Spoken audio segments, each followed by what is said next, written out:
Hello, happy Sunday. We're coming to you cozy from our couch, and we want to talk about what's happening on Thursday, which is the Resolve, Refresh Relationships live class. And how that works is we have a library of courses called Resolve, and there's one on relationships, and it is a great bundle of courses. There's actually 2 courses together. One, we go through 7 relationship patterns, and then the other course in the bundle, we talk about like parent-child relationships, the drama triangle, romantic relationships. We kind of get into specifics of different relationship themes. And so this class is a refresh of that program. So what's going to happen on Thursday is we're going to do a live 1-hour workshop class, and then the next 2 hours are open for people who are attending the class to bring up relationship stuff, which is really our favorite thing to do, is just to talk about whatever you got going on. We just had a great bonus meeting for Awareness School yesterday, which is really cool. There's a couple taking the class, and we were able to, talk about and unpack. The really cool thing about it is being able to unpack like themes in your communication, things that like slip into romantic relationship communication that undermine and create so many problems. So I titled this video like, how did your parents talk to each other? Did your parents know how to talk to each other? And this theme has been coming up a lot in my calls with people is, if their child has a health issue, one of the first things we have to look at is the relationship between the parents, because kids take on everything that's going on around them. And if you think about your own life, your own conflicts, where did they probably all begin? In the home. What was going on with their parents? What types of dramas? What types of shocks? And so this has been one of our favorite topics, simply because it's been extremely important for our own relationship, is figuring out how to communicate, how to talk to one another, how to be aware when you're engaging in shenanigans, traps, things that are designed to create disharmony and discord in the relationship. And and Steve happens to be really, really good at detecting these patterns when they're in action. And so we're really inviting couples. If your other person won't come to the class, that's totally fine. You can come and share your side of it. But if you want to come as a couple to the class and talk, and this is actually it's kind of a template for something we might do in the future, which is a couples class where people just come and we watch you talk to each other, and we kind of pull out the patterns and where there might be, speed bumps and hiccups and problems arising through the communication patterns. Yeah. So I think one of the things that's interesting about relationship stuff, a lot of the times you take a course or you read a book or whatever, and it's like a mechanical guide. So it's like, well, sometimes when men talk to women this way, this bad thing happens. And sort of the implication is, if you're having a problem, it's probably a mechanical issue. Say this, not that.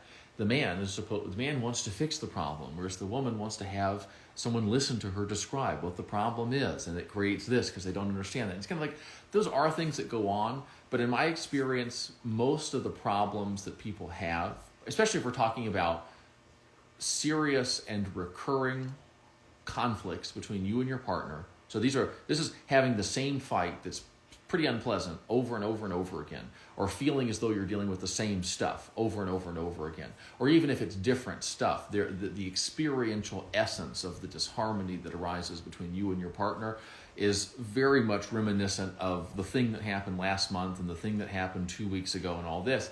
When that's happening, at some point you want to stop assuming that this is occurring because I lack certain communication skills that if only I had, we would never have a conflict. You lack certain practical abilities. At some point, you want to start to consider the possibility that there is a part of you, you may call it an unconscious part, and it's nothing weird or mysterious or metaphysical or psychiatric. It's just simply there's a part of you that thinks that it knows what's going to happen in this relationship. Mm-hmm. Think about that. Like, what do you think is probably going to happen in your romantic relationship in the next month, 2 months, 3 months, whatever? What do you think your partner's going to do? What do you think you're going to experience? What disappointments do you think you're going to encounter?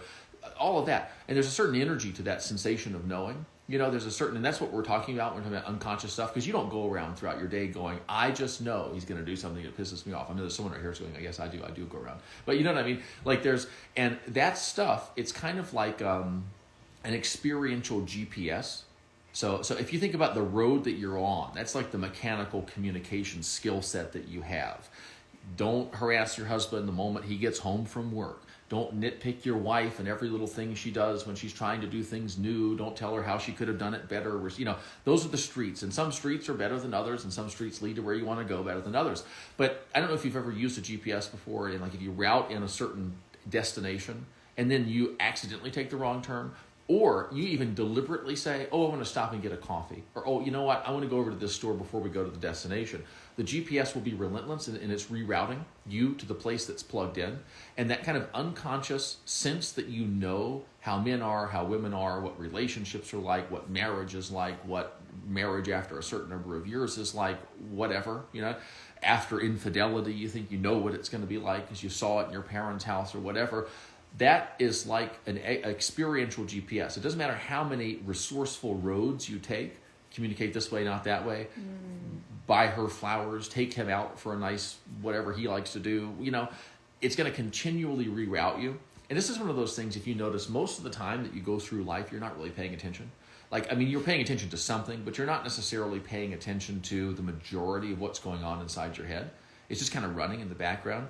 And really, how many of the responses and the reactions that you just kind of generate as you go throughout your day, to your partner, to your children, to the people you encounter at the grocery store, how many of those responses are carefully considered, consciously thought out, deliberately designed and engineered responses, versus how many of them are just kind of spontaneous? Someone cuts you off in traffic. Do you sit there and think, what's the best way to respond to this? Sometimes you might, but for the most part, there's a spontaneous response that's generated. Now, the spontaneous responses are generated by sort of other than conscious or unconscious parts. And if those unconscious parts think they know what's going to happen in your relationship, they're going to generate responses that are going to tend to route you towards situations, circumstances that make those experiences possible. So, if a person, let's say a person's in the market for disappointment. Now, to be in the market for disappointment does not mean that they want disappointment. It doesn't mean that every disappointment they encounter in their life is their fault, right? It just means that they think that they know that disappointment is going to happen to them. Specific types of disappointment in specific areas of life, and that disappointment can be attributable to certain things that they think they know about themselves, about the world, about other people, about relationships, about men, about women, whatever, right? That part thinks that it knows. That part is the part that generates the responses, that generates the reactions. That part is going to facilitate, right? So this person's in the market for disappointment. They're going to pick a partner. They're going to interact with that partner. They're going to react to that partner's interactions with them in ways that will sort of inexorably and subtly lead them to disappointment. And then when the disappointment comes, the event comes, the emotion of disappointment is there. Out immediately and with no effort on your part comes the story about what this disappointment means and why it happened and why it can't be helped and all this different stuff. And so as long as you've got that unresourceful certainty operating in the back of your mind, it doesn't really matter if you have Tuesday date nights. It doesn't really matter if you work on your communication and if you learn what planet men are from and women are from and your twin flames or your whatevers and you figure out what your charts are and all this different stuff. If some part of you thinks that you know what he's going to do, or some part of you thinks that you know what she's going to do or not do, either because you think you know what's wrong with them or because you think you know what's wrong with yourself, then you're going to probably continually, and not only not intentionally, but regardless of what your intentions are, think, feel, and act in ways that will allow you to create and recreate those experiences over and over and over again. And so trying to avoid that stuff with conventional strategies isn't usually the most effective thing to do. The most effective thing to do is usually something different, like watching it, like recognizing. Sit there and say, what would what it's like to be me be like if I were unconsciously calibrated to attract unwanted relationship results into my life and experience? What would what it's like to be me be like if I were unconsciously doing things that didn't serve me? Well, it would be exactly like what it's like to be me is like right now, because I'm doing it unconsciously. I wouldn't know.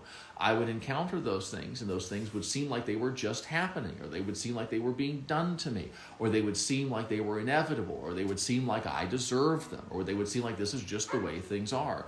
And so a lot of it is figuring out how to recalibrate those unconscious expectations. And a lot of that is just observing yourself as you go throughout life and see if you can start to catch those expectations as they're active within you.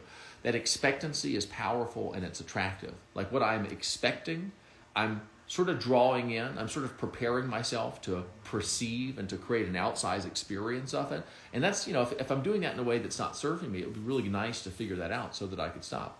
Totally. Someone said in response to, how did your parents talk to each other? They didn't talk to each other. Freezing cold and silence. No eye contact when talking. Yeah.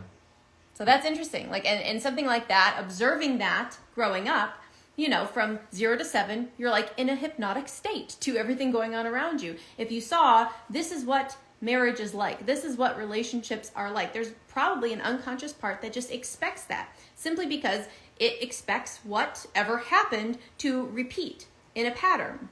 And often, if we don't do conscious work to become aware of these patterns, of these expectations, they just run our lives from the background. And this is why the classic story of you get into a relationship with a different person, but you have the same problem, simply because you haven't recalibrated those expectations, mostly because you're not even aware that they exist. And so by the work and the things, the tools that we recommend, and the ways that we talk about it to help you to really get to, wow, I'm doing it. I'm doing that thing. I'm creating that dynamic. I am, filtering what I'm seeing in such a way where all I can experience is disappointment, or being, frozen out, or, oh, I can't ever connect, or no one ever understands me. So starting to see what is the essence of what you feel in your relationship dynamics? How is it coming up, and paying attention to, is this the only way that I can do it? And this is really, all of our courses are about options. It's about having other choices,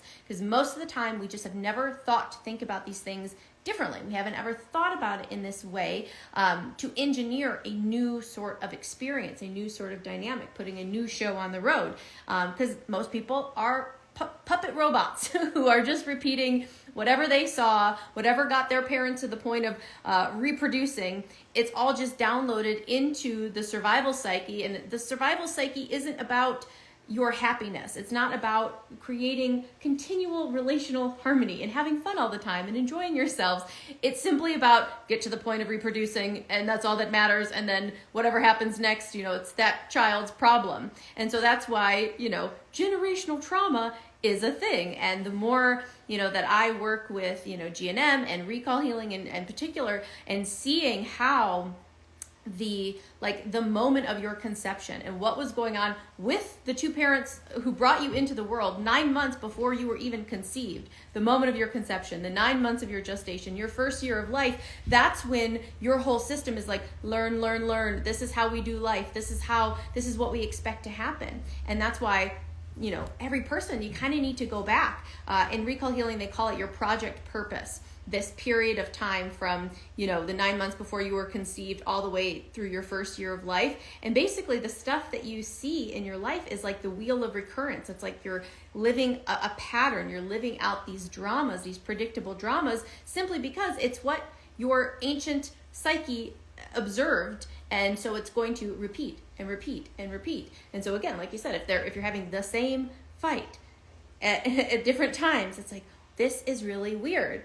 Or is it? Or is this simply the way that you were programmed early on? And by bringing conscious awareness and by understanding, this isn't even mine. This was something that I absorbed. This is something that, to other people, it was their problems. And so, that's why, looking at your parents, their dynamic, how they felt, we kind of recreate, even if your relationship looks different, often we create the emotions. We relive the same emotions that the parents lived, even if our life kind of on the surface looks different. Yeah. And that's, speaking about kind of, I don't know exactly what it was, the context that you said it, but it was something to the effect that you don't have to, that happiness isn't essential for procreation or whatever. So happiness is not a prerequisite for procreation. And so therefore, people can have a lot of children, and those children have a lot of children without anyone at any point figuring out how to be as happy as they are perhaps organically capable of being.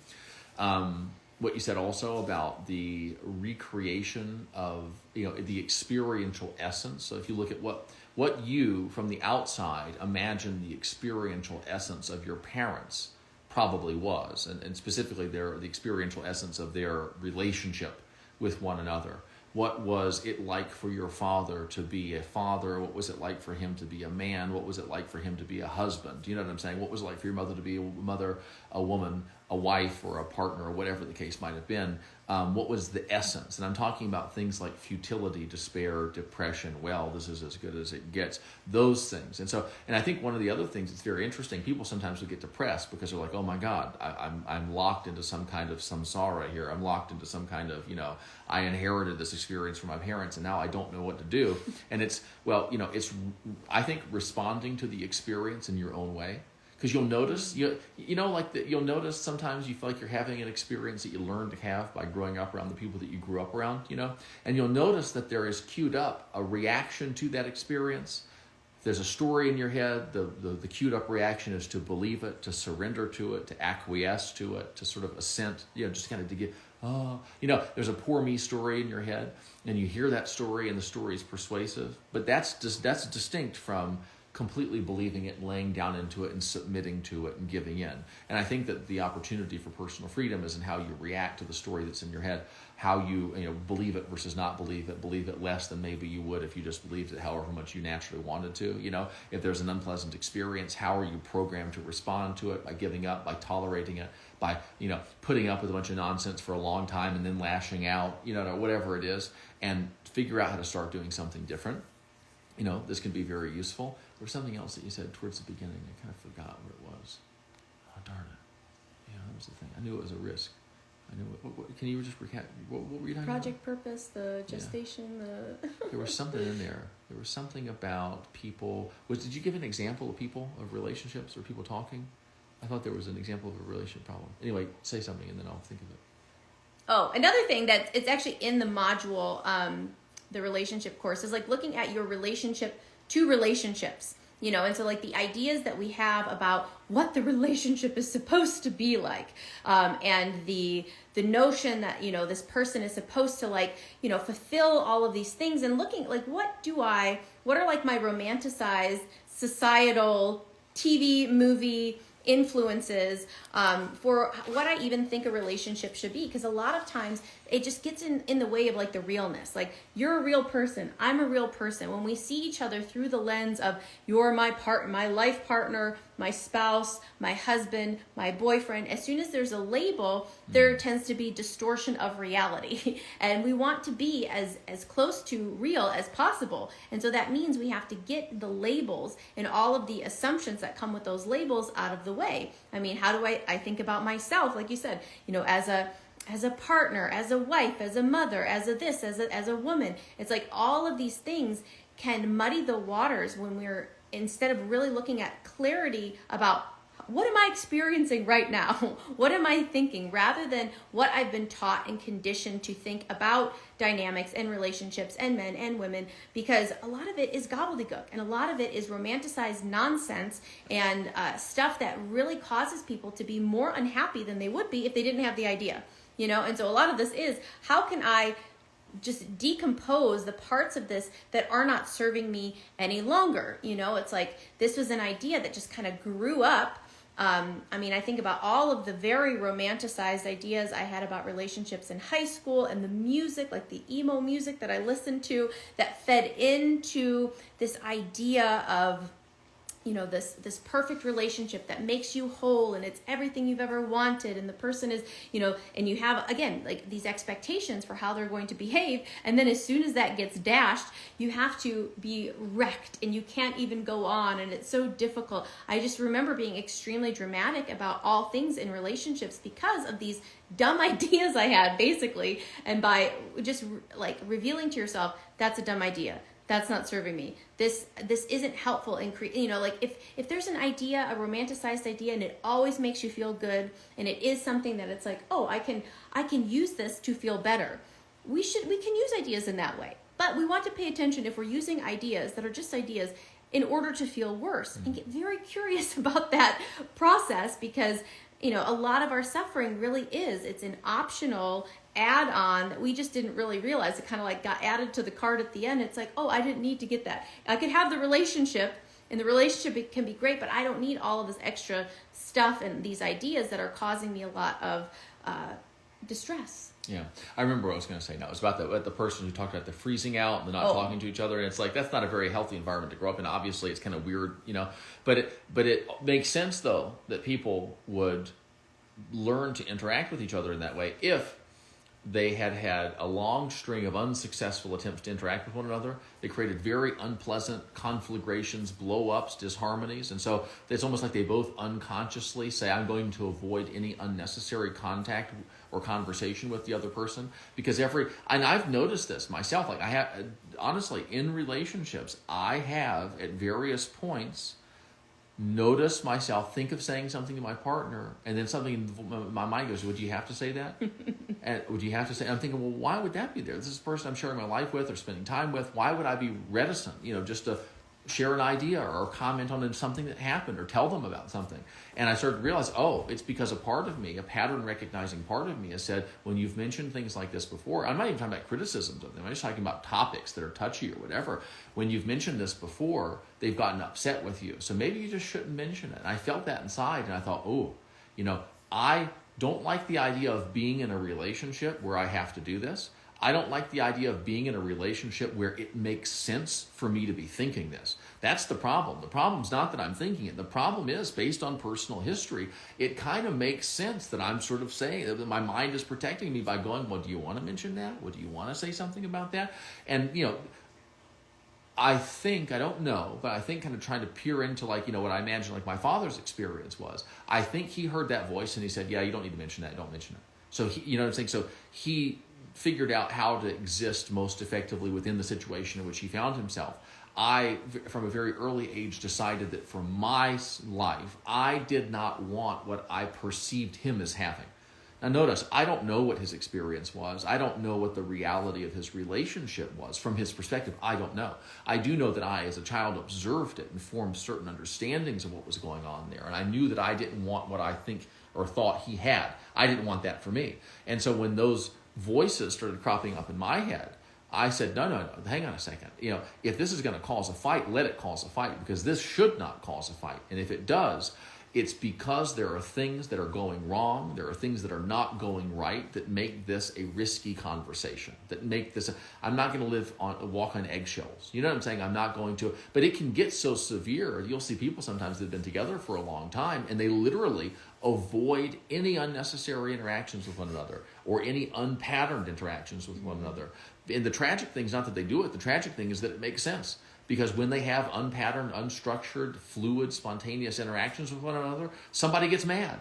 And then there's a week or 2 weeks of unpleasantness, and so you see those things. And it's like, wow, that's what happens when you become willing to settle for avoiding conflict, right? I'm not going to talk to her because I'm afraid that if I talk to her, she'll be unreasonable, or I'll say the wrong thing, or she'll say the wrong thing, and then I'll get angry. And it's like, well, if that stuff is going on, we need to have disharmony, and then we need to really work on the fact that disharmony is happening. That's another thing that I've noticed that a lot of people don't seem willing or able to do. When a fight begins, they stop doing the work. We're doing our work. We're trying not to have a fight. But then there's a moment where I try, it doesn't work. You try, it doesn't work. I say the wrong thing. You say the wrong thing. I give you my perspective. It pisses you off. You give me your perspective. It pisses me off. And then we stop working and we start fighting. And one of the things I've noticed is that the successful couples, and what I mean by that are couples that went from really not getting along too well to then suddenly being able to get along quite well, is that they stopping the work just because the fight commences. It's not that fights don't occur. It's that when the fighting begins, the work continues. So that there is there's, even if you guys are tiffing, there is this going on. You're also both up here going, okay, hang on, what's going on here? And there's an honest, good faith effort. You've probably seen this in relationships where the gloves come off or where we officially, almost formally, if you watch, it's funny to watch people fight because you can almost witness the second when it's almost like the participants go, fuck it. and then it's time just to throw down and to inflict emotional pain on the other person, get leverage over the other person or whatever. And it's like, well, if we could just add a little bit of observation and a little bit of workshopping on top of that. It's not that can never happen. It's not that it's the terrible thing if that does happen. I think it's kind of a human thing for that to happen. But if we can cooperate, and that was the thing I think that changed for our like fights, was that when we stopped completely losing contact with one another. Now, we might lose 90% contact. We might be 90% adversarial, but there is 10% of me and 10% of you that are cooperating and collaborating in an attempt to contain the fallout from whatever it is that's going on. The conscious, aware parts of both of us are working with this thing. And I can say to you, God, I am just feeling like I just want to let you have it right now, because I think that what you're doing is trying to get this over on me. I think that you're trying to concede as little as you possibly can, even though you know I'm right about this. I'm not saying that's true. I'm telling my partner over here, here's what I think is going on, and here's how I'm feeling because I think that's going on. And at some point, we were able to communicate so that that I'm not trying to convince you that that's true, and I'm not trying to get that on the record, the official transcript of what happened. I'm trying to let the conscious part of my partner know, listen, I got to tell you, there's a part of me that thinks you're running games on me right now, and there's a part of me that feels pissed off about that, and I'm interested in figuring out either one of two things. Either you are running games on me, and I know it, and you know it. Why are you doing it? You're running games on me. What I mean by that is that you're not being an honest, good faith participant in this conversation. You're obfuscating. You're hiding things. Maybe you know something. Maybe I have a point, but you're pretending that you don't know it because you're afraid that if you concede that little bit, that the whole thing will go out the window. Little stuff like that. Either I know you're doing it, and you are doing it, and you know you're doing it. I know you're doing it. You don't know you're doing it. You're doing it. I think I know you're doing it, and you're not doing it, right? In which case, I need to find out what that is. What's going on? What am I picking up on? What am I responding to? And it's basically impossible. If you've got half the puzzle pieces and I've got half the puzzle pieces, you've got information that I can't get except through you, and I've got information that you can't get except through me. We're never going to assemble the picture puzzle of harmony. It's just never going to happen. And it's amazing to me, it's hard enough when you're cooperating with your partner. It's hard. It is hard, and it does require quite a bit of work sometimes, right? But a lot of the couples that I see, there is zero collaboration between the conscious parts of their mind. It shifts over to unconscious war making. And what happens at the end of that, both parties are psychologically, emotionally, and physically exhausted.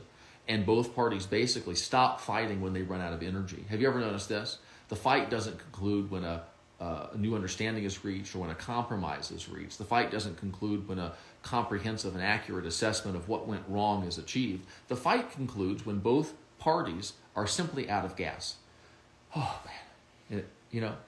I just can't verbally beat up on you anymore. I'm out of ammunition. Are you out of ammunition? Okay, well, let's call a truce. It was like, if you only call a truce when you run out of ammunition, you're both going to get shot up an awful lot. You know what I mean? You're going to expend a lot of those resources. And then there is such relief that it's over and such afterburn from having gone through it. It is a spiritually exhausting thing to have these fights, especially if you're having it for the umpteenth time. It's not even an original fight. It's like eating, 15-year-old bread, right? The last thing that you want to do is actually have a productive conversation about it. You want to forget that it happened, and you just want to ride the wave of relative peace and harmony until another emotional hurricane comes through the house and just tears everything all to shit again. Now, that makes sense, but it's also signing up for a lifetime of recurring, relationship hurricane seasons where you just bat down the hatches and go for it again. And so one of the things for me is persistence for me basically is made of an acute awareness of positive possibility. And that sounds, and I guess it is kind of like a dumb personal growth thing, but at the same time, it's really true. Because I remember in our relationships, in our relationships, in our fights and stuff, I would not stop until I felt that we understood each other. At least more, I understand where you're coming from. Do you understand where I'm coming from? You don't have to agree, but I do want you to understand. And if you think that what I'm saying is crazy, I want to know exactly why you think it's crazy, and then maybe I'll see that it's crazy too, or maybe I'll explain to you why it isn't, whatever. But that persistence was made out of, I am absolutely certain that this is not the way it has to be. I'm absolutely certain that this fight, although possible, was not inevitable. I'm absolutely certain that even if I think you're being crazy, that crazy isn't the only thing you're capable of being. I'm absolutely certain that even if I'm wrong, do you know what I'm saying?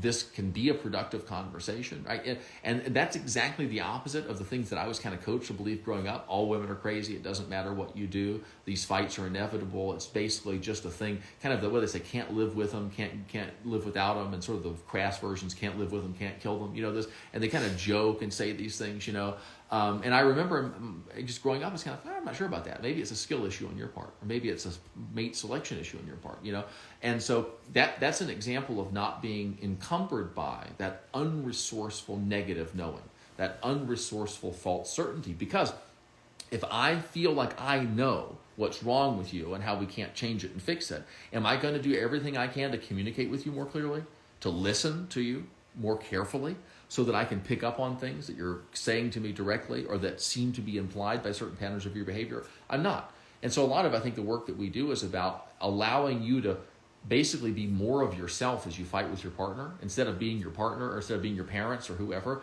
so that the less sort of obligated you are to do what doesn't work and what has never worked, the freer you become to begin to experiment with things that might work better. And that's really pretty much all it is. It's not a secret formula, except stay engaged and experiment. This happens everywhere, even in the workplace. People walk on eggshells at work, and it's a bit tougher at work depending on someone's finances, but it happens. Yeah. I mean, and I think that it's hard enough in a work environment, but if you have to do that work and then come home with your partner, I mean, especially if it's a corporate setting or if you're an employee or something like that, there is a certain, and I think that you can handle, without selling too much of your soul, you can handle a certain amount of schmoozing and turn the other cheeking and office politicking at work, because you're outside of your home and you're making money and you're doing what you need to do. Especially you can handle it if you're moving forward. I think it gets a little bit more kind of soul crushing if you're just at a static location and you're staying there and you got no plans to go anywhere else, no plans to climb the ladder or get out. Then it might become kind of tough. But if you're doing that at work and you go home and you have to deal with that same nonsense, where is your real life? Where are things honest and true and good? Where is interaction pure? Where is there a really earnest attempt to have an intimate, honest interaction with another human being? It doesn't exist anywhere. That's terrible. And I mean, I know in my experience, I could handle things outside the home being challenging, but when you come home or when you are home and there is discord and disharmony and unpleasantness in the house, that's the most depressing feeling ever, because there's nowhere else for you to go except for like a motel, and you can't stay there forever, And so getting things right in the home, which doesn't mean no fighting. It means having an efficient system so that when fighting occurs, we know how to handle it. We can minimize the psychological and emotional attacks, and we can make it so that every fight we have involves the gathering of information that will make future fights less likely or less unpleasant or less frequent, and ideally all of those things put together. Then it becomes much more manageable. But if you look at what really makes this stuff depressing, the recurring nature, the repetitive nature, the fact that it doesn't seem to be getting any better, the fact that no progress is made, the fact that nothing is learned, nothing changes, the fact that it just seems like, is this life? Is this all there is? Is this what it's about? Were my parents correct? And it can be what it's about, but it doesn't have to be what it's about. Yeah. This lady says, "Oof, you're pretending so I don't have a point." In quotes, so familiar for us, so tired. I almost want to stop listening. It's hitting so many nerves. Yeah, that's, so when Steve would bring something to my attention, that there's maybe a game that I'm playing, or there's some type of unconscious pattern that I'm running, if there's outright denial, no, this, that rather than curiosity on my part. So this whole your partner brings something to your attention, and aren't you even a little bit curious that was brought to your attention? Pretending you don't have a point at all. What are you talking about? When the person denies it and says, yeah, that you're crazy, or you're not seeing things, you're off base, rather than being curious. That's interesting. That was a huge breakthrough for me, because when he brings stuff to my attention, I think, is this going on? Is that going on? And I just outright deny, no, simply because one, I'm not aware of it, and I'm not aware enough even to be curious that my partner was bringing something to my attention in a way where he's like, hey, I think this might be going on. This tends to be one of those, like red flags on the way to a humongous fight. And the fact that I'm not even curious or interested in his perspective is a huge problem. And that, like, to be able to actually look at myself and look at what I'm saying, the like layered communication, because that's always what has historically been very troublesome for me. It's like you said this, but that's not just what you said. The tone in which you said it, the layers of communication, the thing that you're hurt about or the thing you're mad about or the thing you can't say is coming out through that one sentence. And if your partner has good spidey senses, like Steve, it's like he can tell that there's like, you're saying much more than just that. And if I'm not interested in those layers or in unpacking it or like, yeah, let's figure out what this is about. I think maybe you're onto something in that good faith effort. That's that conscious aware part, being willing to work, we're here, here's the communication. Let's kind of touch base individual to individual before we kind of get involved in something from patterns, from, identities and hurt feelings and all like the crap that tends to be the source of fights and problems. It's a big difference too between who is wrong and what's going wrong. It's like, who is wrong. It's like, well, there's two people in this relationship, and maybe you got 3 or 4 in the relationship. Some people are into that. It's like, it doesn't matter. There's this kind of a zero-sum situation here where who's wrong? It's me or it's you, right? And if it's not you, then it's got to be me, kind of by definition, because there's a background assumption, which is there is something wrong. There is someone who is wrong. And I have a psychological incentive for that person to be you, because if it's you, then it's not me. And then I get to be like this instead of like this, And so, and there is, it's like this thing too, the pretending the pretending as though you have no point, or the pretending like even if what you're picking up on isn't what's actually happening, to pretend as though you must be crazy to be picking up on that, like in the context of the relationship and what's happened up to this point and what your partner tends to do and has done and all this, one of a couple of things is going on. Like I have a model, right, of Melissa, and I have a model of Melissa's thinking and of her tendency to feel certain ways and respond in certain ways to things that occur. I have a model of your capacity to misinterpret things, right, in an honest and sincere way. And you've got the same thing for me. And if you appear to be misinterpreting something in a way or to a degree or to an extent or in a manner that is like, that doesn't, you to me, it seems like you've got a better grip on reality than that. Then I want to be able to say to you, listen, what's going on here? Because I have a model of you that's of a pretty reasonable person who tends to be, easy to get along with and who, like, I understand where things go wrong with us, and I understand that it's not like 1 degree outside of the lane. It's like I got to veer pretty far off the road in order to get this response. But you seem to be really reacting to something that's super minor here. Now, either the thing is not minor, but I think it is, in which case my map needs to be updated, or my understanding of you, my model of your reasonableness needs to be updated, because maybe you're actually super unreasonable, or you're doing something unconsciously. Now, you're acting, in effect, as a different person, not as the person that I know, but as another version who's looking to create a fight or a problem, or who views grievances as leverage or as a currency or something like that. Sometimes people will pretend that you don't have a point because they grew up in an environment or they think in a way where if you've got a point, that's leverage that you've got against them. Or if you're right this time, then that means that you're the one who is right. There's a lot of that goes on, especially if you've got a domineering parent, and it's like, I'm right, you're wrong, I'm the parent, you're the child. Well, that's a static kind of position thing. And if that kind of person grows up, then they don't really experience themselves as living in a fluid, dynamic, interpersonal environment in which sometimes I'm dead on and sometimes I'm off base. Sometimes you're dead on and sometimes you're off base. And a lot of the times a person who gets in a relationship with a person like that, because they can be so slippery and almost slimy, because they're unconsciously constantly trying to evade ever acknowledging that you're right, because it's very an emotionally unsafe feeling for them. You'll get kind of authoritarian and you'll just want to hammer them down because you know what a slippery little thing they are. And sometimes you can actually feed into their belief system. And I don't mean you, can feed into their belief system in a way that helps them feel right about what they think they know, about the unsafeness of acknowledging someone else has a point. That's just a thing that can come up. And that's the thing that I noticed in our relationship, was that one of my things was that I would, in a very, from my perspective, justified, like, I would get harsh in a way that I felt was justified because I felt I was being conned and scammed, basically, in the conversation. But then I would use a tone of voice and sometimes a volume of voice and sometimes word choices that would help make it easier for you to feel unsafe.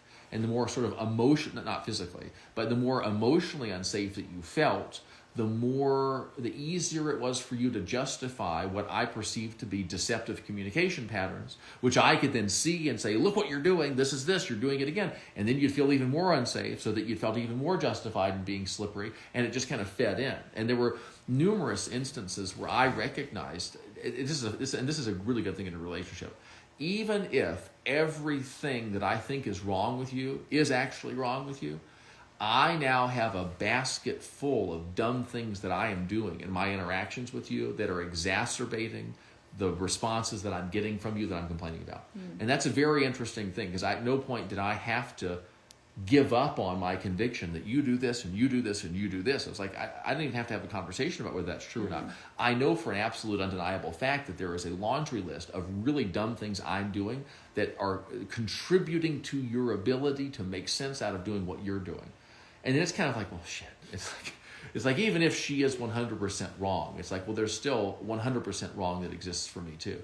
And that's when you have to just kind of start collaborating with each other. And genuinely, it's amazing, people are in relationships with people and they genuinely believe those people are dishonest, bad people who have, this, and it's like, it's very hard to be on a team with a person like that. It's very hard to collaborate and to joke with somebody. And it's one of the things I think that we have done pretty well, probably could have done better and certainly should have done sooner, is to establish certain rules that exist in this relationship.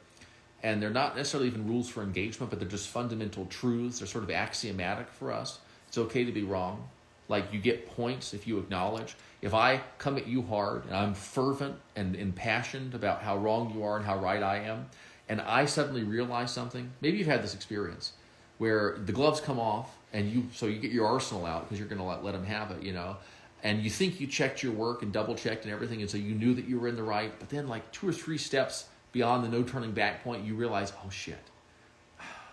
And you're almost mad at them. Like, you're almost mad at them for being the actual victim, or you're almost mad at them for being in the right, because fundamentally they're in the wrong. And it just so happens there's this profound cosmic injustice that due to an oversight, you happen to be right this time. Well, I'm not going to let them know it. They don't seem to have noticed. So let me just push it and let me just see if we can fight to a stalemate and then we'll forget it. No. Very bad, very bad. Because it's not the behavior that's bad. It's the fact that the behavior makes sense given the interpersonal environment. Like, we want an environment in which a person who comes at the other person and then realizes, you know what, I was wrong. Completely off base. I was just hungry. Completely off base. I hadn't worked out today, and so I was being grumpy. That's all that was. There was nothing wrong with anything that you were doing. It was 100% my fault. I tried to blame you for an experience I was having that was basically rooted in physical sensations because I didn't do my workout. That's it. And you give me bonus points for that. That's a congratulations moment. That's a good thing that happened. Like, I raised my status in the relationship. I did not lower it. I did not compromise my ability to advocate for my position or protect myself in the future. Because that's one of those things too. If somebody acknowledges to you that they were in the wrong and then you lord that over them the next time you're having a conversation, regardless of whether they're in the wrong or in the right that next time, they will never ever they'll never ever concede unnecessarily to you again. And I want to have an open relationship with my partner. And what I mean by that is one in which information flows freely, right? Where there's something that you think and you say, God, I just learned something about me and how we interact. There's not a part of you that goes, do you really want to tell him that? Because he's probably going to use that against you. You don't want that, because it's hard enough to become aware of this stuff. And it's hard enough to have the courage to acknowledge it even within yourself. And then it's hard enough to share it with your partner if your partner's loving, compassionate, open, and kind. But if you have any sense whatsoever that there's any chance whatsoever that your partner might use this stuff against you, you've got a tremendous psychological incentive to not become aware of it, to not acknowledge that you've become aware of it, to not share it with them. That's a lot of crap to have to overcome. It's much easier just to build an environment that's free and sort of loving in the sense that just not nasty is what I mean by loving, right? Where the information can kind of flow back and forth without there being a penalty. And then it becomes much easier. Yeah. These are the only kinds of relationships I grew up with, probably, I think is what I was supposed to say, and married into for almost 16 years. Finally left the marriage and trying to heal and find a healthy relationship eventually. Yeah. And that is, if that's what you grew up around and that's what you repeated, and a part of you woke up and said, wow, this probably isn't the only type of relationship I'm capable of having. And that's true. And it's seeing how the stuff you observed and your expectations were calibrated by the types of relationships you grew up around. And it's like, wow, how do I do something different? And that's like the $1 million question. How do I, because these parts are super deep. They are the ones that are picking your partner. They're picking your mate because they know the stuff that's in them, and they know how it's going to collaborate with the stuff within you to create the experience. Because the experience is what's punched into the existential GPS of this is where we're going. We're going to, it seems really good. It seems really great. It seems perfect. Oh, it seems wonderful. Oh, it's wonderful. And then the roller coaster. And it's like, how did I find myself here? And there are things that you can learn, first and foremost about yourself, and your own awareness process, which is, why awareness school starts back up in January. Awareness is everything. And then when you kind of bring another person into the mix and how you're reacting, responding, the stories you're telling, I mean, there's so much that goes on. But I have faith in you that you can create the relationship that you want moving forward. Mm-hmm. Opting out of what you don't want is probably the most important part, but it sounds like you've done. And I don't know. I mean, there is a certain, I think every human being, it's like whether you're rich or whether you're poor or somewhere in between, and kind of whatever your cultural background is, there's all these different, it's all these different significant differences that characterize different people. But it's kind of like anyone who's born into a certain pattern of experience, kind of regardless of what the external stuff is, their sort of pattern to relate to money or to relate to their partner or to relate to themselves in a certain way. There is a certain kind of intrinsic arduousness that everyone who endeavors to lift themselves up out of their unconscious patterning has to encounter.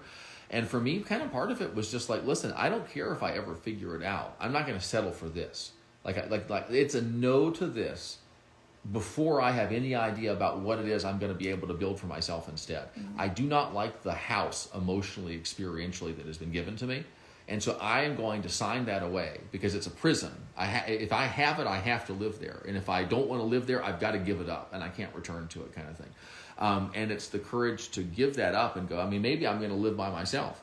Maybe at 65 years old, I'm going to realize that it was me in the wrong the whole time. Maybe that'll happen. But you know what? It sure doesn't seem like that's the case now. And I'm going to move on the basis of what makes sense to me now. I'm not, and I think that's one of those things is that people will scare you. People will scare you into making stupid decisions by telling you that if you make decisions for yourself, that though they may not turn out well. It's like, well, I know the set of decisions that I inherited from my early life experiences. I know they're not going to create the results that I want because they haven't been creating the results that I want. They've been creating undesirable results, the same kind of undesirable results over and over and over again. So I've got reason to believe there's something going on there. And when you get to that point where you're just kind of willing to go, I'm going to stake my life on my ability to do it better than my unconscious programming has set me up to do it. It's only up from there.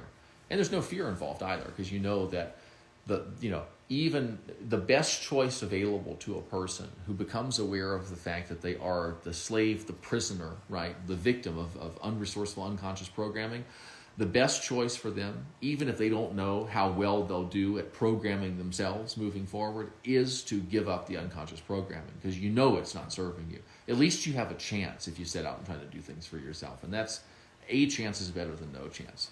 It sucks when you see the behaviors and the triggers and being stuck in the looping, and I want to get out of it. Stop trying to get out of the behavior, not because it's not a worthy desire, but because it will distract you. If you try to force modify, you're going to go through a certain number of cycles of what's been going on. Realistically, you're probably going to live through a certain number of these things again I don't know exactly your situation, but you know what I'm saying. In general, if it's a sequence of thinking, feeling, behaving, interpersonal results, fighting, whatever, it's probably going to happen. And if you try to prevent it from happening or resisting it, sort of like nails dragging down the hardwood floor while it's happening, you're just going to expend effort that you might use gathering information. Think of it like this. It's not about forcing a change in my behavior. It's about observing what happens and piecing together information in ways that result in recalibrations of my mind that naturally lead to spontaneous improvements in the things that I do. If I'm out here finagling with the behavior, I don't want to say this. I don't want to be mean. I don't want to tolerate meanness. I don't want to start a fight. I don't want to roll over when a confrontation needs to happen. I don't want to. It's all about the behavior. It makes sense because the behavior is worthy of change. But ultimately, I want to just surrender to the pattern in the short term. What I mean by that is just let it play out, because it's going to play out whether you let it or not. So surrender to the pattern in the short term so that you can learn enough about the pattern to actually win your life back from the pattern in the long term. Observe things and learn things and understand things allow your mind to see things in such a new way that you're physically incapable of doing the same old stuff anymore. That would be the objective. And it's so tempting. It feels horribly irresponsible to do that, because a lot of people think that if they're not resisting and suffering over what they don't want, that they are giving in to what they don't want, settling for and accepting what they don't want. It's actually just not true. It just so happens that the best way to get out of the straitjacket is to relax, not to thrash. And if you'll think about this unconscious programming and the kind of, frankly, shitty life circumstances that the unconscious programming can contribute to creating and maintaining and perpetuating in your life, it's a relaxation. It's an information gathering. It's something that you wiggle out of, not something that you thrash and fight your way out of, usually. Yeah. Now trying to be the best example for my kids and break all the cycles for them. Yeah. Well, lighten up. That's the first thing. That's the first most important thing, because they're going to have weird stuff going on too. How you feel about yourself as you have these issues. Mm. You know what I'm saying? Like your ability to to give yourself permission to have the problems that you have, that will be more valuable to your children than will your making sure they don't have those problems.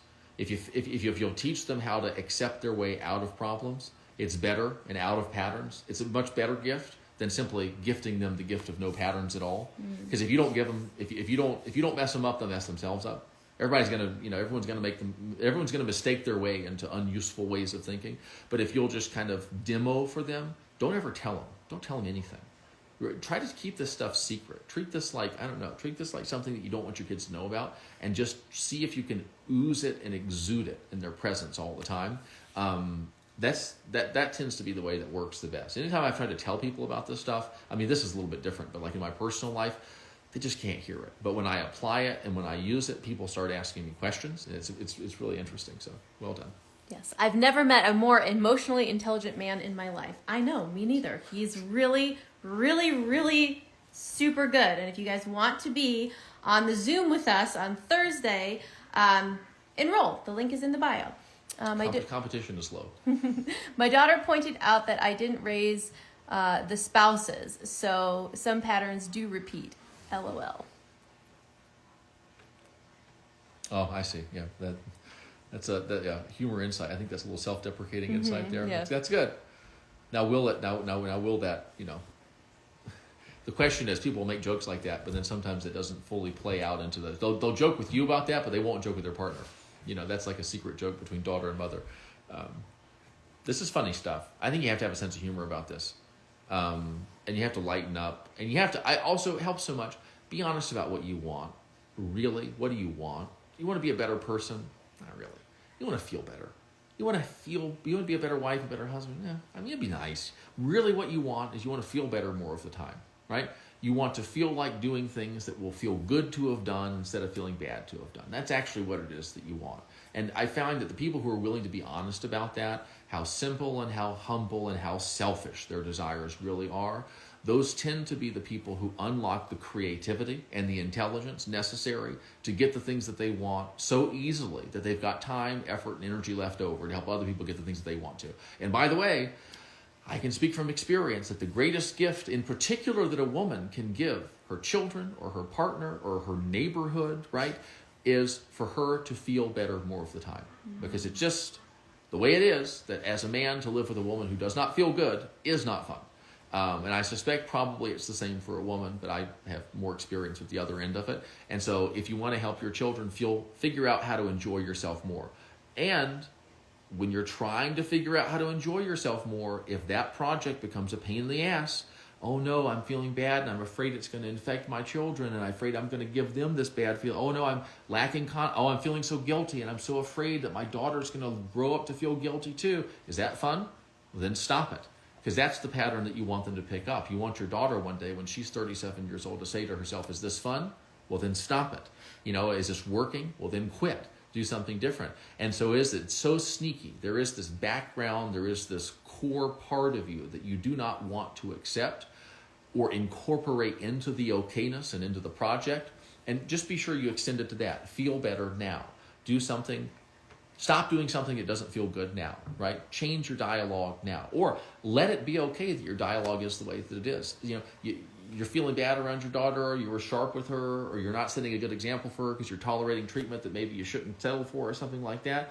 Well, don't give yourself a whole bunch of shit about that. Let that be okay. Say, you know what? It's not that great, but I know I'm capable of doing better, and I bet if I loosen up and lighten up and don't beat myself up for it, I'll figure out how to do something different soon. That's a smart comment. It doesn't feel good to say that to yourself. And so you just model that. What you don't want to do is you don't want to say, I got to fix this condition because it's hurting my children. Let me fix this condition because it's hurting my children and setting a bad example, and then I'll start interacting with myself in a way that makes sense. That's the pattern you're conveying to your children. So look at something and say, I got to fix this first, then I'm going to do what works with me. And I'm going to do what's smart with me. It's like, no, I'm going to do what's smart with me now. I'm going to set this aside. I'm going to affect this by changing my relationship to myself now. But it feels terrible. It feels like being a bad parent because it doesn't feel bad. It's not, you know what I mean? It's prioritizing yourself. So a lot of people struggle with that, but that's just what you got to do. Thoughts on being attacked or tender towards people disagreeing with you almost shakes my ground, makes me feel attacked. I grew up with my opinions always being shut down. So there's an attack pattern. Mm-hmm. What do you think?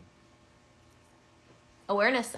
Notice. So it's like if I have an attack pattern, then I can perceive attack even when attack isn't happening because it's such a hair trigger. So if your opinions were shut down and criticized, any time an opinion is leaving your mouth, you are already prepared. You're already putting up the shield. You're already defending yourself. You're already going into that mode. And so you have, and so it's realizing that you have a grand capacity to perceive attack, even when attack isn't there, so even if you're with, and this is something that I, noticed and always happened in fights or, most fights, there was at least an element of this is of feeling attacked, of feeling blamed. Feeling blamed was like the worst thing for me. And as soon as I even, in retrospect, once we break the whole thing down, he doesn't have a pattern of blaming me, of attacking me. However, I have a pattern of perceiving blame and feeling attacked. And so I would immediately go into this defensive mode, which would cause me to justify myself. So I'm like, assuming you're attacking me, assuming you're blaming me, already getting defensive, already, giving a long string of justifications for why I did what I did. And really, he just wants to know where the keys are. Okay, I was thinking of the keys. I just want to know if you know where the keys are, even if you don't. We had a mind reading situation yesterday in the meeting. And it's like he just wants to know where the keys are. He's not saying you're irresponsible and you put the keys in a bad place and you can't keep track of stuff and you're this and you're that. But hey, where are the keys? Because of my patterns, because of the things that I've experienced, immediately feeling attacked, feeling blamed, and I have to justify, and then I get, preemptively nasty, and accuse back, well, where did you put them? Things like that. And so being able to step back from the whole thing, see how it's all funny, and then notice, am I with someone who actually does that? Like so many times in fights or in problems that we've had, he would have to say to me, do I have a pattern or a history of doing this to you? And when I think about it, I'd have to go, no, because I was operating from a pattern. I wasn't being a real person. I was being a robot, and you pressed a button having no idea. You just thought, oh, where's the keys button? And that happened, set off a tripwire of a ton of other things. And you're like, it was just an innocent question that turned into a huge problem. And so if you have that pattern, be aware you have that pattern and create, a strategy for yourself of like, when I start feeling those feelings, I have to bring awareness to this. I have to look at who is it that's delivering this information. Does this person have a history of attacking me, of creating these kinds of, feelings within me? Or is this a me thing? Or do I need more information? Because this is, this is just like, oh, I could even say to him, are you trying to be nasty and blame me for putting the key somewhere that they don't belong? Just come right out with it. Are you actually kind of covertly attacking me because I can be a little, haphazard with where I put things? Is this a jab? Right. Is this a communication on your overall clutter tendencies or something like that? Right. And sometimes the answer would be 13%. Yeah, 13%. Yes. Sometimes it is, and if you knew that, then there you go. Your thing's on. It is interesting. There was something. I have this thing where like I have something and it just completely goes away. About, so kind of going back to what we mentioned I was talking about very early on, the unconscious part that thinks that it knows. So tell me if this is correct. There's like an unconscious part of you that thinks that it knows what? Thinks that it knows that you will be blamed. Blame is inevitable. Blame is coming, right? Blame will happen. And it also thinks that it knows that certain ostensible inquiries about information. Hey, do you know where the keys are? Hey, have you seen that bill? Hey, where's the leash? That those are not actually honest information gathering inquiries. Those are darts with a poison, dipped in poison at the tip, designed to initiate a conflict. And that's probably consistent with some of the dynamics that were in the house where you grew up. But it's a very interesting thing. It's kind of like if I'm a manager and I'm really super desperate to fill a certain position, let's say cashier, something like this, and I need somebody, I need a warm body at the cashier. I mean, I'd love to have a friendly person who knows how to work it and who knows the codes, who knows how to do all that stuff, because there actually is a lot to even these seemingly simple jobs. But like, that'd be great. But ultimately, I need an animate body at that place so that people can give me money for the products, right? And I'll take anybody that'll do when I'm in a pinch. And in the same way, the unconscious pattern thinks that it knows that blame is coming, but there hasn't been any blame, and we've been looking for blame for a while now, unconsciously. And then, on one blessed day, what goes walking by the storefront? An inquiry about the location of the car keys. And the unconscious mind goes, you know what? We can convince her that she really thought that was blame. That'll do. Whoosh, put it in, right? And then now, if I go along with that, and this is one of those things too, specificity. If I'm eager to get mad at you, I can go, what's your problem? I'm just asking where the keys are, right? Now, all of a sudden, you are being blamed. And what the mind will do is it'll take the actual blame that it's getting from pretending that the thought that it was being blamed, but it wasn't, and it'll just sub it in. So it's really useful to be smart and to say, okay, you seem to be feeling a feeling that's not related to what I just said. Is the feeling that you're feeling now, okay, somebody will rev up or dredge up a feeling from something from last week or from something that wasn't actually said, and they will use that as the basis for communication, and their partner will just let them do it. They won't stop and say, wait a minute, I see that you're feeling this feeling here. I get the sense that there's this feeling. Is this feeling in connection to what we're talking about now, or is this feeling connected to something else? And if it is about what's going on right now, is it because of what's going on right now, or is it because in your mind what's going on right now is emblematic of something overarching that you believe is true in the relationship? And people just don't do it.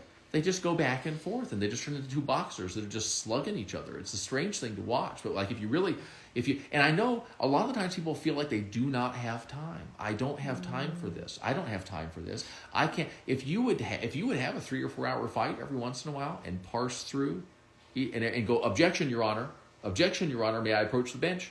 And I'm going to talk about this, and I want to talk about that, instead of just the tit for tat and the back and forthing and the nasty barbing and stuff. And the fencing, it's like verbal fencing. If you would really just hash it out and be specific and have certain kind of rules of evidence, you'd probably not have to have so many fights.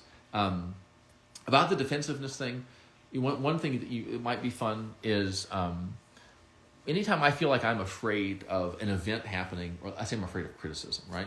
I'm not actually afraid of the event of criticism. I'm afraid of an experience that I anticipate that I will create or have.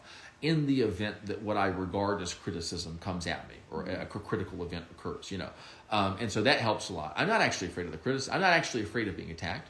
I'm afraid of a feeling that I think I'm going to create in the event that I perceive myself as being attacked. And so there's that feeling, and then there's me being afraid of the prospect of that feeling. And so I try to really not be afraid of the prospect of feeling afraid about the prospect of feeling the feeling that I feel when I'm attacked. Can I give you an example, just a bunch of gobbledygook, and so this will help you. We got a cold plunge recently, which is basically this plastic tub that you buy so that you can fill it with freezing water so that you can get in it. I mean, it's weird stuff people do, I mean, it's pretty fun, but it's wacky if I step back and look at the fact that we pay money to do this.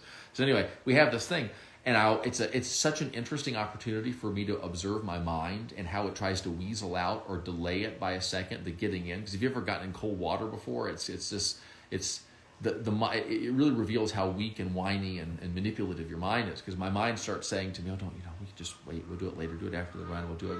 And I actually called myself this morning. I was hoping you were going to come down the stairs and distract me from it, so I could go, I was just about to get in. And I kept looking, and I looked a couple of times, and I said, what am I doing? Look at the stairs. I'm hoping she's going to come down so that I can get annoyed and say, I was down here doing this. I don't know why you're coming down. But you abandoned me, so I'm mad about that. And so there's the event, getting in the cold water, right? There's the physical sensations, which are intense, of getting in that water. And then there is the fear of those physical sensations coming. And actually, the worst part of the whole thing for me is the feeling of fearing the physical sensations. The event is not bad. It's just my body in cold water. The physical sensations aren't bad. They're intense, but they don't hurt. They don't kill me. They don't make me bleed. I don't pass out. I don't vomit. Nothing terrible happens. It's the feeling of the fear. And I realize that when I don't want to go down there, I'm fearing the fear that I'm going to feel when I think about the physical sensation of encountering the event. And so a big part of it is let yourself be afraid of the feeling of being attacked. Like the feeling of being attacked is going to come. That's fine. You're going to probably fear the prospect of that feeling when you think you're going to be in a situation when it might arise, right? Let that fear be fine too. Stop being afraid of feeling the feeling associated with the experience. Just observe that whole thing and go, it's okay. I surrender to the possibility that this is going to happen to me again. And sometimes you want to go through a couple of rounds of the unpleasant experience with zero resistance to any of it. Just say, oh, here I am. Okay, so here's this thing. I'm going to express an opinion, and probably that, I'm going to feel attacked. Whether they attack me or not, I don't know, but I'll probably feel attacked. Okay, here it comes. I'm going to express the opinion. Okay, here's the response, or here's the no response. Here's the feeling of attack. Okay, yes, I know this. I've been through this before. I've survived it. It's fine. It's okay. There's oftentimes the desire to change over time. The desire to grow out of that pattern kind of transforms into emotional resistance of the fact that the pattern is occurring right now. The desire to not be afraid forever, which is fine and natural and healthy, kind of gets perverted under pressure into emotional resistance of the fact that the fear is happening now. And that emotional resistance actually feeds into and tends to perpetuate the thing. And if I would just go, okay, yeah, this isn't my favorite feeling, but it's actually fine. If you'll notice how physically safe you are, even when you're feeling very attacked, just notice how physically safe you are. There's no limb lost. There's no blood lost. There's nothing like that happening. You can go, that's interesting. And that's actually what I noticed in the midst of the physical sensation of getting into the cold water. I noticed, all this is going on. But back behind it, there is this complete okayness. There is this body is fine. This body's just going, geez, that's cold water. Let's see. Hannah says, I don't feel like people attack or blame me. I feel like a lot of times they don't even want to hear me, which computes to worthlessness and no energy to want to solve the problem. What can you say on this? A person's desire to hear what you have to say has a lot to do with a lot of things, none of which are necessarily related to the value of what you have to say. And I would also suggest that the value of what you have to say in a given situation has nothing necessarily to do with the value of you as a human being. And so, maybe observe within yourself, is there a tendency on your part, is there an eagerness on your part to assume that their unreceptivity to what you have to say indicates that they don't value what you have to say? And then is there then kind of a chain reaction where you interpret their not valuing what you have to say as them not valuing you? And then is there another chain reaction where them not valuing you means that you're not valuable? So it seems like there's probably a sequence of meaning assignments that you've got to engage in. And all you need is one of those meanings to not be true and to not be real. And if you can get rid of that one, then the whole thing will just kind of fall apart. So just, I just kind of watch it and you don't have to resist any of the story that's there or try to stifle it down because it won't work anyway, but you can just inject a little uncertainty. I wonder if, it seems like they're not listening. I wonder if they're actually not listening. And if they're not listening, it seems like that means they're not interested in what I have to say. I wonder if they're actually not interested in what I have to say. And if they're not interested in what I have to say, it seems like I'm making that mean that what I have to say is not valuable. I wonder if that's really even true. And if, what I have to say is not valuable, that means that I'm not valuable or worthy or whatever. I wonder if that's true. And just kind of sow a little uncertainty. Sort of like if you grew up around a parent that would undermine you and make you lack confidence in yourself, you can do that same thing to your patterns. It works pretty well. This person says, what do you do with going back to the household or back to the family that caused all the messed up disharmony? Culturally, I have to go back to family, and they are actually stabbing me. I have 3 brothers that are so sharp with their jokes. Mm-hmm. Don't go back. I would say, culturally, I have to go back. I would say that there are cultural pressures for you to go back. That's not the same as having to go back. And now, even if physically you do keep going back, my personal experience has been when I tell myself I have to do things that I'm actually choosing to do, it oftentimes interferes with my ability to operate resourcefully within the context of that choice. So, even if, okay, fine, I get it. In theory, I could not go back. But, culturally, the costs of doing that would be so high. Functionally, practically, I wouldn't. There'd have to be something crazy happen, right? Okay, even still, acknowledge that you are choosing to go back. Not because that's going to lead to you making a different choice, but because it will kind of enable you to operate more resourcefully within the context of choosing it. And I would go back and I would say to myself that I know my brothers and I know what they say and I know what they do. And to the extent that I'm emotionally responsive to that, I am responsible for the ways in which they impact me because I know them and I know what they say. And I could be, I don't even know what the kind of comments they make, but I could be 4 times as good and I could be, 1/100th as inadequate in whatever the comments are that they're making. They would still make the exact same comments. They might even make them more. So just understand that if I know that a certain band plays a certain type of music, and I continually choose to go and hear that band play that music, and I resist it or get upset about it or let it affect me in a negative way, at some point I got to go. I got to either stop going to this concert or learn how to not make myself feel so unhappy, so miserable. I would not try to change them. I personally wouldn't, just because that's probably going to get you drawn into more invitations to feel frustrated, because they're going to probably to invalidate your reasonable request that they not be insulting to you.